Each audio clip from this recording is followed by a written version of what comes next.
Assalamualaikum warahmatullahi wabarakatuh. Perkenalkan, saya Hani Nur Safitri, NPM 22203011117 dari kelas PPSI Rombel 03. Saya akan mempresentasikan modul ajar yang sudah saya buat. Nah, untuk membuat modul ajar, pertama-tama kita membuat covernya terlebih dahulu. Nah, di dalam cover tersebut berisi judul, yaitu judulnya modul ajar Bahasa Indonesia SMA kelas 11. Kemudian ada identitas penyusun, nama saya sendiri. Kemudian unit kerjanya di sini hanya sebagai pemisalan saja. Misalnya saya mengambil nama SMA Negeri 1 Gugus Pelita. Kemudian untuk fasenya fase E, karena kelas 11 tergolong pada fase E. Dan terakhir ada semester, yaitu semester ganjil. Selanjutnya ada komponen yang terdapat dalam modul ajar teks persuasif yang sudah saya buat. Yang pertama ada informasi umum. Nah, di dalam informasi umum terdapat identitas penulis.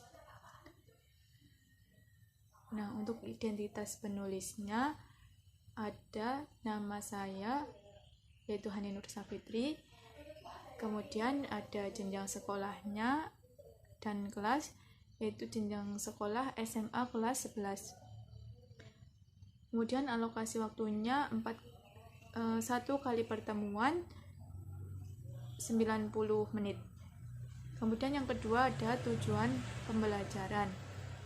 Nah, tujuan pembelajaran terdiri dari elemen, yaitu membaca dan memirsa. Terus tujuan pembelajaran yaitu melalui model pembelajaran problem based learning dan pendekatan saintifik. Peserta didik mampu mengikuti langkah-langkah dalam menyunting teks persuasif dan mampu menyunting teks persuasif yang diberikan dengan benar dan penuh keyakinan dengan hasil suntingannya. Kemudian selanjutnya ada pertanyaan inti, yaitu menampilkan contoh teks persuasif yang kemudian bersama-sama menentukan langkah dan kemudian menyunting teks tersebut. Kemudian ada kata kunci. Kata kuncinya persuasif dan menyunting.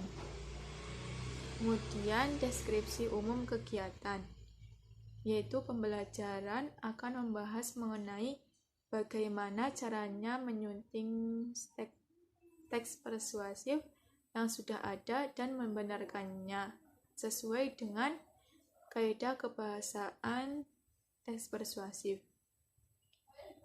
Kemudian ada profil pelajar Pancasila yang berkaitan, yaitu kreatif, mandiri, dan berpikir kritis.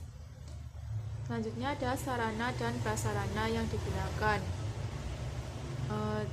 seperti gawai, laptop, buku Bahasa Indonesia Kurikulum Merdeka, jaringan internet, spidol, papan tulis, lembar kerja, proyektor, dan LCD.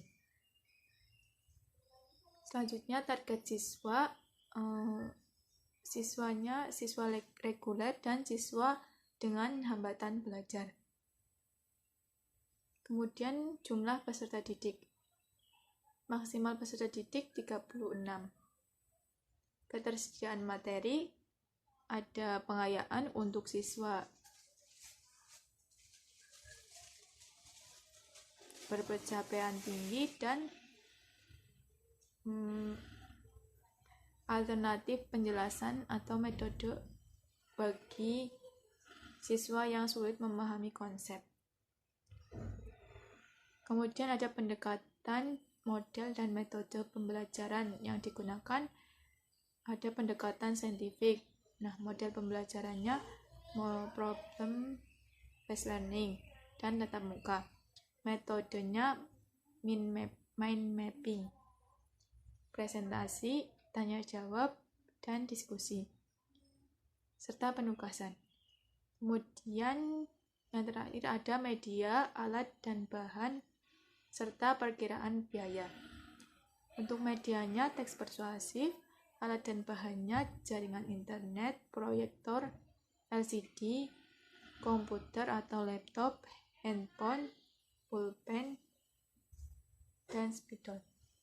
Nah, perkiraan biaya untuk alat dan bahan yang diperlukan sebagian besar sudah ada di sekolah dan masing-masing siswa sudah memilikinya, sehingga pada saat kegiatan pembelajaran yang perlu diperhatikan yaitu jaringan internet yang stabil. Nah, selanjutnya ada informasi inti. Di dalam informasi inti terdiri dari yang pertama, kegiatan pembelajaran utama yang terdapat pengaturan siswa yaitu secara berkelompok, kemudian metodenya presentasi, diskusi, dan proyek, kemudian ada asesmen, kriteria untuk mengukur ketercapaian tujuan pembelajaran, ada asesmen individu dan asesmen kelompok. Jenis asesmennya performa dan tertulis. Kemudian persiapan pembelajaran. Yang pertama, mempersiapkan teks persuasif. Kedua, mempersiapkan materi lembar kerja bagi siswa. Yang ketiga, guru mempersiapkan materi yang akan diajarkan. Dan yang keempat, mempersiapkan peralatan yang akan digunakan dalam kegiatan pembelajaran seperti laptop, proyektor, dan LCD. Kemudian selanjutnya ada urutan kegiatan pembelajaran. Urutan kegiatan pembelajaran terdiri dari 3 kegiatan. Yang pertama, kegiatan awal atau pendahuluan, kemudian kegiatan inti, dan kegiatan penutup. Nah, kegiatan awal atau pendahuluan ada beberapa tahap. Yang pertama, guru mengucapkan salam dan menanyakan kabar peserta didik. Kemudian berdoa menurut agama atau kepercayaan masing-masing. Terus kemudian guru mengecek kehadiran siswa. Kemudian guru mengkoordinasikan peserta didik agar siap mengikuti pembelajaran.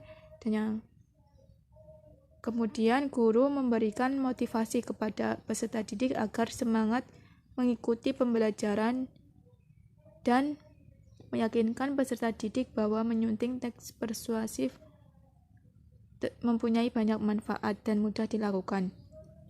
Dan yang terakhir, guru melakukan pemanasan terlebih dahulu, menanyakan pengetahuan umum siswa tentang teks persuasif. Untuk selanjutnya ada kegiatan inti yang terdiri dari 4 tahap. Tahap pertama, pengenalan siswa terhadap masalah. Siswa diminta untuk mencermati tayangan layar LCD mengenai bagaimana langkah-langkah menyunting teks persuasif. Kemudian siswa menjawab pertanyaan guru mengenai hal yang telah diperoleh setelah mencermati video teks persuasif tersebut. Tahap kedua, mengorganisasi peserta didik. Peserta didik diberikan kesempatan untuk menanyakan materi menyunting teks persuasif yang dirasa belum paham. Kemudian peserta didik diberikan kesempatan untuk membentuk kelompok yang masing-masing kelompok terdiri dari 3 orang. Di setiap kelompok akan diberikan lembar kerja. Siswa memperhatikan penjelasan guru mengenai peraturan kerja kelompok. Tahap yang ketiga, membimbing pekerjaan kelompok. Peserta didik berdiskusi dengan kelompoknya masing-masing mengenai bagaimana cara menyunting teks persuasif. Kemudian peserta didik di dalam kelompoknya menyunting teks persuasif dan menjawabnya di lembar kerja. Tahap yang keempat, mengevaluasi proses pemecahan masalah.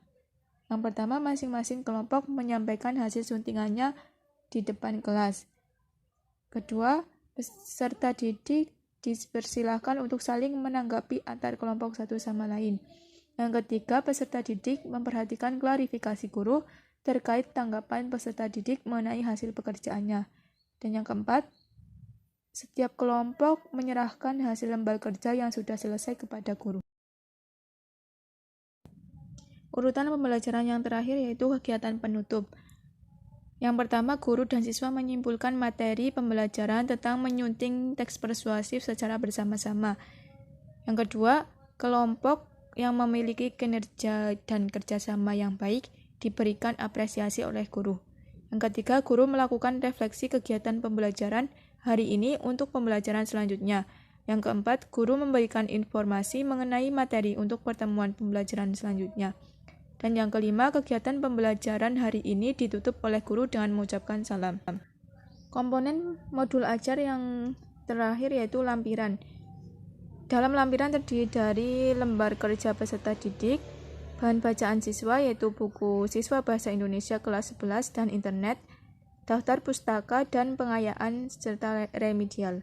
Kemudian pada lembar terakhir ada lembar pengesahan. Mungkin itu saja yang dapat saya sampaikan mengenai modul ajar yang sudah saya buat. Kurang lebihnya saya mohon maaf. Sekian dan terima kasih. Wassalamualaikum warahmatullahi wabarakatuh.